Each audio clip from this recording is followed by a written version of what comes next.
ರಾಜ್ಯ ಸರ್ಕಾರದ ಆದೇಶದಂತೆ ಅಂಗಡಿ ವ್ಯಾಪಾರ ಮಳಿಗೆಗಳಲ್ಲಿ ಕನ್ನಡ ನಾಮಫಲಕ ಅಳವಡಿಕೆ ಸರಿಯಾಗಿ ಆಗುತ್ತಿಲ್ಲ ಎಂದು ಕರ್ನಾಟಕ ರಕ್ಷಣಾ ವೇದಿಕೆ ಆರೋಪಿಸಿ ನಗರಸಭೆ ಪೌರಾಯುಕ್ತರಿಗೆ ಮನವಿ ಸಲ್ಲಿಸಿದೆ.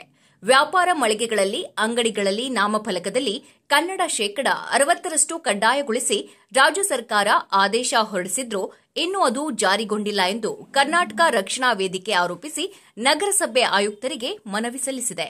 ನಗರಸಭೆ ಮುಂದೆ ಘೋಷಣೆ ಕೂಗಿ ಆಕ್ರೋಶ ವ್ಯಕ್ತಪಡಿಸಿದ ಕರವೇ ಕಾರ್ಯಕರ್ತರು ನಿಗದಿತ ದಿನಾಂಕದೊಳಗೆ 60:40 ಅನುಪಾತದಲ್ಲಿ ನಾಮಫಲಕ ಹಾಕದಿದ್ದರೆ ಹೋರಾಟ ರೂಪಿಸುವ ಎಚ್ಚರಿಕೆಯನ್ನ ಕರ್ನಾಟಕ ರಕ್ಷಣಾ ವೇದಿಕೆ ಜಿಲ್ಲಾಧ್ಯಕ್ಷ ಕೆಂಪನಹಳ್ಳಿ ಅಶೋಕ್ ನೀಡಿದ್ದಾರೆ.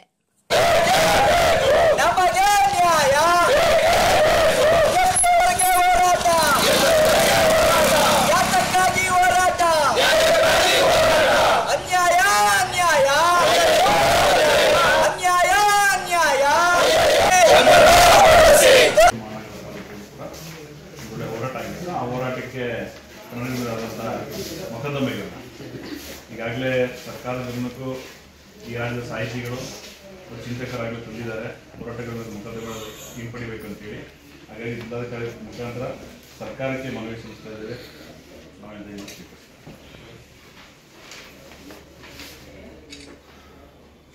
ನಿಮಗಿದೆ, ನೀವು ಈ ಅಧಿಕಾರ ಉಪಯೋಗಿಸ್ಕೊಂಡು ನಾಮಫಲಕನ ಬದಲು ಮಾಡ್ತಕ್ಕಂಥದ್ದು ತಮ್ಮ ಜವಾಬ್ದಾರಿ ಆಗಿರುತ್ತೆ. ದಯಮಾಡಿ ಈ 28 ಗಡುವಿದೆ, ಆ ಗಡುವಿನ ಒಳಗಡೆ ಆದಷ್ಟು ಬದಲಾಗಲಿ. ಆ ಗಡುವಿನಂದ್ರೆ ನಮ್ಮ ಹೋರಾಟ ಮಾತ್ರ ಖಂಡಿತ ಇದ್ದೇ ಇರುತ್ತೆ. ಅದು ಯಾವ ರೀತಿ ಇರುತ್ತೆ ಅಂತೇಳಿ ಈಗಾಗಲೇ ರಾಜ್ಯ ಜನತೆ ನೋಡಿದ್ದಾರೆ. ನಾವು ಯಾವುದಕ್ಕೂ ಕೂಡ ಎದುರಿಲ್ಲ ಇವತ್ತಿನ ತನಕ. ಜೈಲು ಇನ್ನೊಂದು ಮತ್ತೊಂದು ನಾವಾಗಲೇ ನೋಡಿದ್ದೀವಿ ಈ ವಿದ್ಯಾರ್ಥಿ ಲೈಫಲ್ಲಿ. ಹಂಗಾಗಿ ಮುಂದೆ ಕೂಡ ಅಂಥದ್ದೇ ಹೋರಾಟಕ್ಕೆ ಅವಕಾಶ ಮಾಡಿಕೊಡ್ಬೇಡಿ ಅಂತ ಹೇಳ್ತಾ ಈ ಮನವಿಯನ್ನು ಸ್ವೀಕರಿಸಬೇಕು. ನಂಬರ್ 1 ಕನ್ನಡಿಗರು ಅಂತ ಹೇಳಿ ಈ ಸಂದರ್ಭದಲ್ಲಿ ಇಷ್ಟಪಡ್ತೀನಿ. ಕರ್ನಾಟಕ ರಕ್ಷಣಾ ವೇದಿಕೆ ಡಿಸೆಂಬರ್ 27ರಂದು ಬೆಂಗಳೂರಲ್ಲಿ ನಡೆದಂಥ ಬೃಹತ್ ಪ್ರತಿಭಟನೆಯನ್ನು ಇಡೀ ರಾಜ್ಯದ ಜನತೆ ಎಲ್ಲ ಗಮನಿಸಿರ್ತೀರಿ. ಈಗಾಗಲೇ ಹೋರಾಟಕ್ಕೆ ಮಣಿದಂಥ ಸರ್ಕಾರ 60% ಕನ್ನಡ ಹಾಗೂ ಆಂಗ್ಲ ಭಾಷೆಯನ್ನು 40 ಭಾಗ ಮಾಡಿದೆ. ಆದರೂ ಕೂಡ ಸರ್ಕಾರದ ಆದೇಶವನ್ನು ಧಿಕ್ಕರಿಸಿ ಕೆಲವು ಅಂಗಡಿ ಮುಂಗಟ್ಟುಗಳಲ್ಲಿ ಕನ್ನಡದ ನಾಮಫಲಕ ಕಾಣ್ತಾ ಇದೆ. ಇನ್ನೂ ಸುಮಾರು 70 ಭಾಗದಷ್ಟು ನಾಮಫಲಕಗಳನ್ನು ಅಳವಡಿಸದೇ ಇರೋ ಕಾರಣ ಸಾಮೂಹಿಕವಾಗಿ ಇವತ್ತು ಕರ್ನಾಟಕ ರಕ್ಷಣಾ ವೇದಿಕೆ ನಗರಸಭಾ ಆಯುಕ್ತರು ಹಾಗೂ ಅಧ್ಯಕ್ಷರು ಮತ್ತು ನಮ್ಮ ಜಿಲ್ಲಾ ಅಧಿಕಾರಿಗಳಿಗೆ ಮನವಿ ಕೊಡೋದ್ರ ಮುಖಾಂತರ ಇಡೀ ಜಿಲ್ಲೆಯಲ್ಲಿ ಎಲ್ಲ ನಾಮಫಲಕಗಳು ಕೂಡ ಕಡ್ಡಾಯವಾಗಿ 60 ಭಾಗ ಕನ್ನಡ ಇರಬೇಕು ಅಂತಕ್ಕಂಥದ್ದನ್ನು ಈ ಒಂದು ಸಾಮೂಹಿಕ ಹೋರಾಟವನ್ನು ಮಾಡ್ತಾಯಿದ್ದೇವೆ. ದಯಮಾಡಿ ಚಿಕ್ಕಮಗಳೂರಿನ ಜನತೆ ಇದಕ್ಕೆಲ್ಲ ಸಹಕರಿಸಬೇಕು. ಇಲ್ಲದೇ ಹೋದ ಪಕ್ಷದಲ್ಲಿ ಮುಂದಿನ ದಿನಗಳಲ್ಲಿ ಕರವೇ ಮತ್ತೆ ರಸ್ತೆಗಿಳಿದು ಉಗ್ರ ಹೋರಾಟವನ್ನು ಮಾಡ್ತಕ್ಕಂಥ ಎಚ್ಚರಿಕೆಯನ್ನು ಈ ಮುಖಾಂತರ ತಿಳಿಸ್ತಾ ಇದ್ದೇನೆ. ರಕ್ಷಣಾ ವೇದಿಕೆ ನಾಡು ನುಡಿ ಜಲ ನೆಲ ಭಾಷೆ ವಿಚಾರವಾಗಿ 25 ವರ್ಷದಿಂದ ಸತತವಾಗಿ ಹೋರಾಟವನ್ನು ಮಾಡ್ಕೊತ ಬಂದಿದೆ. ಅದರಲ್ಲಿ ಚಿಕ್ಕಮಗಳೂರು ಜಿಲ್ಲೆಯಲ್ಲಿ ಈ ಹಿಂದೆ ಇದ್ದಂಥ ನಮ್ಮ ದಿವಂಗತ ತೇಗೂರು ಜಗದೀಶ್ ಅವರು ಬಹಳಷ್ಟು ಹೋರಾಟವನ್ನು ಮಾಡಿಕೊಂಡು ಬಂದು ಕನ್ನಡ ನಾಮಫಲಕ ಕಡ್ಡಾಯ ವಿಚಾರವಾಗಿ ಹಲವಾರು ಬಾರಿ ಮನವಿಯನ್ನು ಕೊಟ್ಟಿದ್ದು, ಅದಕ್ಕೆ ಚಿಕ್ಕಮಗಳೂರು ಜನತೆ ಸ್ಪಂದಿಸಿದ್ರು.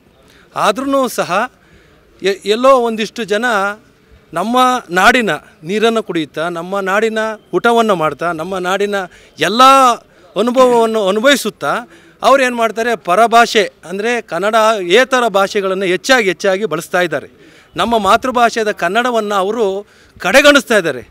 ಈ ವಿಚಾರವಾಗಿ ನಮ್ಮ ಚಿಕ್ಕಮಗಳೂರು ಜಿಲ್ಲೆಗೆ ನೂತನವಾಗಿ ಆಯ್ಕೆಯಾಗಿರುವಂತಹ ಭಾಳಷ್ಟು ವರ್ಷಗಳಿಂದ ನಮ್ಮ ಒಡನಾಡಿಯಾಗಿ ಉಪಾಧ್ಯಕ್ಷರಾಗಿ ಕೆಲಸ ಮಾಡ್ಕೊಂಡು ಬಂದಿದ್ದರು. ಈಗ ಹೊಸದಾಗಿ ಜವಾಬ್ದಾರಿಯನ್ನು ಕರ್ನಾಟಕ ರಕ್ಷಣಾ ವೇದಿಕೆ ಜಿಲ್ಲಾ ಅಧ್ಯಕ್ಷರಾಗಿ ಪದವಿಯನ್ನು ಸಮರಸಿಂಹ ಟಿ.ಎ. ನಾರಾಯಣಗೌಡ ರಾಜ್ಯಾಧ್ಯಕ್ಷರವರಿಗೆ ಅಧಿಕಾರವನ್ನು ಹಸ್ತಾಂತರಿಸಿದರೆ, ಈ ನೂತನ ಅಧ್ಯಕ್ಷರ ಮುಖಾಂತರವಾಗಿ ಇವತ್ತಿನ ಚಿಕ್ಕಮಗಳೂರು ಜಿಲ್ಲೆಯಲ್ಲಿ ಎಲ್ಲರೂ ಸಹ ಹೆಚ್ಚಾಗಿ ಕನ್ನಡ ನಾಮಫಲಕವನ್ನು 60 ಭಾಗ ಬಳಸಲೇಬೇಕು, ಕಡ್ಡಾಯವಾಗಿ ಬಳಸಲೇಬೇಕು ಅಂತೇಳಿ ರಾಜ್ಯ ಸರ್ಕಾರ ಸುಗ್ರೀವಾಜ್ಞೆಯನ್ನು ಫೆಬ್ರವರಿ 28ಕ್ಕೆ ಹೊರಡಿಸಿದೆ.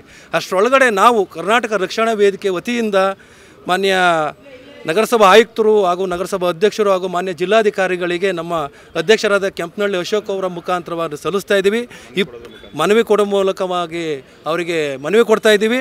28 ಕಳೆದ ನಂತರದಲ್ಲಿ ನಮ್ಮ ಜಿಲ್ಲೆಯಲ್ಲಿ ಯಾರಾದರೂ ಇಂಗ್ಲೀಷು ಇನ್ನಿತರ ಭಾಷೆಗಳಿಗೆ ಒತ್ತು ಕೊಟ್ಟು ಮಾತೃಭಾಷೆಯಾದ ಕನ್ನಡಕ್ಕೆ ಏನಾರ ದ್ರೋಹ ಮಾಡಿದ್ದಾರೆ ಎಂದು ಉಗ್ರವಾದ ಹೋರಾಟ ನಮ್ಮ ಜಿಲ್ಲಾ ಅಧ್ಯಕ್ಷರಾದಂಥ ಕೆಂಪನಹಳ್ಳಿ ಅಶೋಕ್ ಅವ್ರ ಮುಖಾಂತರ ಉಗ್ರವಾದ ಹೋರಾಟವನ್ನು ಮಾಡ್ತೀವಿ ಅಂತ ಈ ಸಂದರ್ಭದಲ್ಲಿ ಹೇಳಬಯಸ್ತೇನೆ.